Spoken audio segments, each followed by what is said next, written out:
जी हाँ साथियों, फिर से स्वागत है मेरे चैनल पर एक और नई वीडियो में।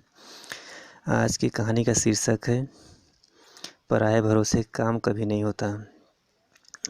बात बहुत पहले की है। एक सारसी खेत में घोंसला बनाकर रहती थी और उसी में अपने बच्चों का लालन पालन करती थी।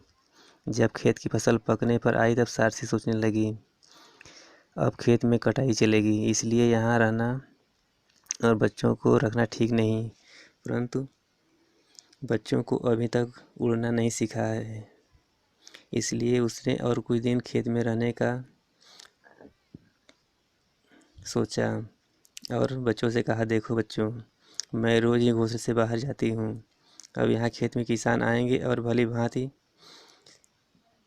भांति की बातें करेंगे। तुम ध्यान से बातें सुनना और फिर मुझे सुनाना, जिससे मैं समय रहते तुम्हारी भलाई के लिए ठीक ठीक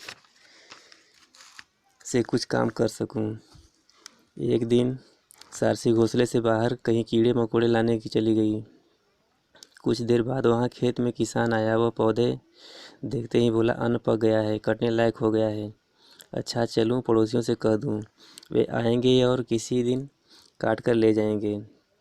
जब सारसी लौटकर घोंसले में आई तो बच्चों ने उसे किसान की सुनी बातें ज्यों की त्यों सुना दी। फिर उसने कहा, बस हमें किसी दूसरी जगह ले चलो, मालूम नहीं किसान कब यहाँ आ धमके और हम लोगों के प्राण संकट में पड़ जाए। सारसी बोली, अभी जरा भी चिंता करने की कोई बात नहीं है।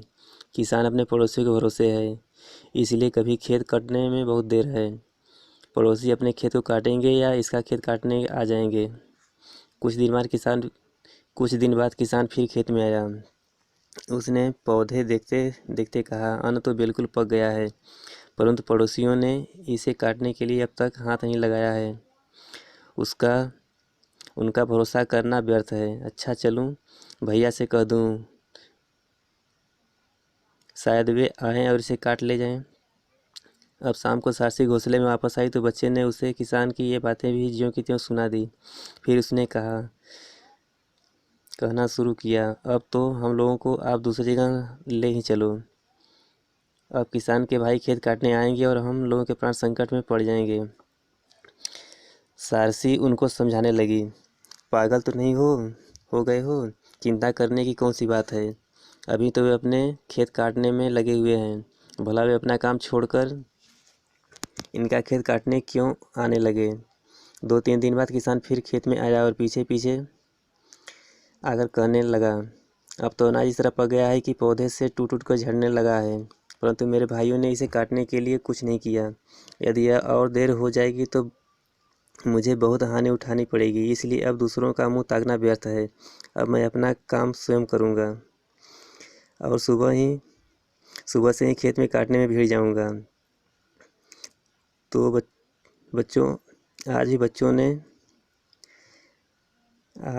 ने सारसी को ये सारी कथा सुनाई।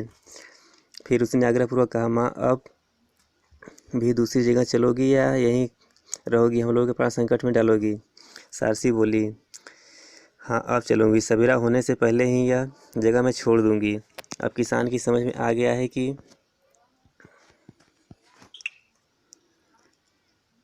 अपना काम पराये भरोसे नहीं होता है, इसलिए वह कल अवश्य स्वयं काटने के लिए आएगा। तो इस तरह से अपना काम स्वयं करना चाहिए, किसी की और के ऊपर नहीं छोड़ना चाहिए। हमारी कहानी यहाँ पर समाप्त होती है। अगर वीडियो पसंद आए तो लाइक करें, चैनल को सब्सक्राइब करें। फिर मिलते हैं इस तरह की और एक कहानी को लेकर के नई कहानी में।